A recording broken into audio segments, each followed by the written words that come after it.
As far back as I can remember, I always wanted to be a gangster. 100% Italian. And he was a gangster. That's Ray Liotta, the actor who died in his sleep in a hotel in the Dominican Republic yesterday. He was filming a movie, Dangerous Waters. He reportedly died next to his fiancée, JC Natolo. Cause of death remains unclear. Ray Liotta, just 67. Let's bring in ABC 10's Marcus Allen, who's met many Hollywood stars. And you had actually a pretty close relationship with Ray Liotta.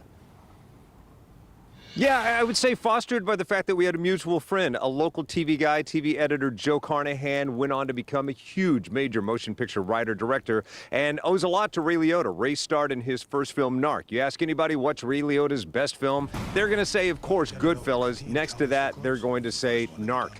25 years ago this month, I sat down with him to talk about Copland, but more specifically asked about that famous role in Goodfellas. Take a listen.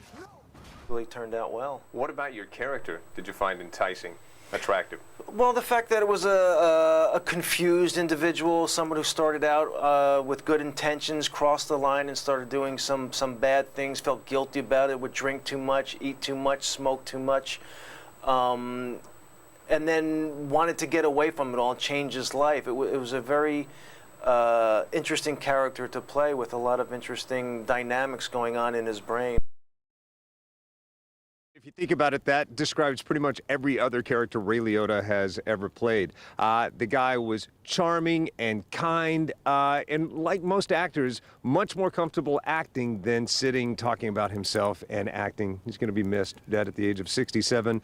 Died on the set of making a movie, which is the way I think most actors would want to go, rather than sitting somewhere in a room staring at a shelf of old dusty VHS tapes. He was doing what he loved doing to the end. Back to you. You once drove his car from L.A. to Sacramento. There was some story like that? It's a true story. Ray Liotta and Joe became good friends. Joe bought Ray's 2001 BMW 8 Series, and we drove it from Los Angeles back up to Sacramento. Well, you got a connection to pretty much everybody, Marcus Allen. It's good to hear that you and Ray Liotta were friends and that he was a good fella.